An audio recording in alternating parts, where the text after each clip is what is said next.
ప్రజల్లో safety culture తీసుకురావడమే లక్ష్యంగా సురక్ష కమిటీలను ఏర్పాటు చేసినట్లు విజయవాడ సిపి రాజశేఖర్ బాబు తెలిపారు. ఎన్టీఆర్ జిల్లా సురక్ష committee convener KV Narsaiah MedPlus ఆధ్వర్యంలో పేదలకు కుట్టు మిషన్లు, టిఫిన్ బండ్లను సిపి పంపిణీ చేశారు. విజయవాడలో సుమారు 10,500 సీసీ కెమెరాలు ఏర్పాటు చేయడంతో సురక్ష కమిటీలు కీలకంగా వ్యవహరించాయని చెప్పారు.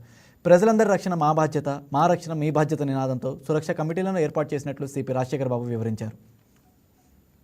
2025 జనవరి నెలలో సురక్ష అనేది ఒక కమిటీని మనము ఫామ్ చేయడం జరిగింది. అప్పటి నుంచి కూడా ఈ సురక్ష కమిటీ సభ్యులు ఆయన కన్వీనర్ నర్సయ్య గారి ఆధ్వర్యంలో ఎన్నో సేవా కార్యక్రమాలు పోలీస్ శాఖ నిర్వహిస్తూ ఉంది. ముఖ్యంగా కమ్యూనిటీని పార్టిసిపేట్ చేస్తూ వారి సహకారంతో దాదాపు మీకు అందరికీ తెలుసు 10,000 పైన కెమెరాలు వారితో పెట్టించడం, అదేవిధంగా ఒక 42 డ్రోన్స్ ఎన్టీఆర్ పోలీస్ కమిషనరేట్ తీసుకోవడం జరిగింది.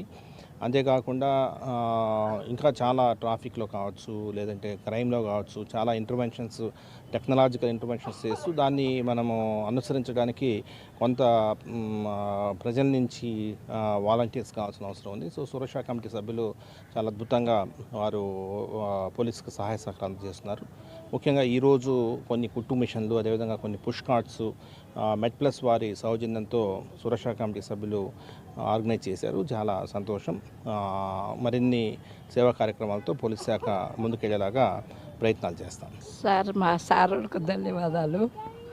నా లెవెల్ నాకు ఎవరు లేరు, ఇక్కడ హ్యాపీగా బతుకుతున్నా. సార్ల దగ్గర ఉద్యోగం చేశాను, కానీ ఒంటరిగా జీవిస్తున్నాను. చేసుకున్నాడు మంచోడు కాదు, అక్కడక్కడ టీ అమ్ముకొని బతుకుతున్నాను.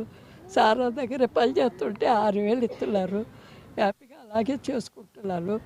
మా డీసీపీ మేడం గారికి ధన్యవాదాలు, మా సిపి గారికి ధన్యవాదాలు, కోటేశ్వరరావు సార్కు ధన్యవాదాలు.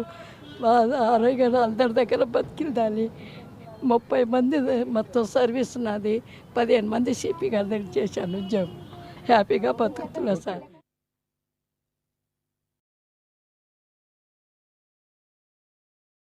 2025 జనవరి నెలలో సురక్ష అనేది ఒక కమిటీని మనం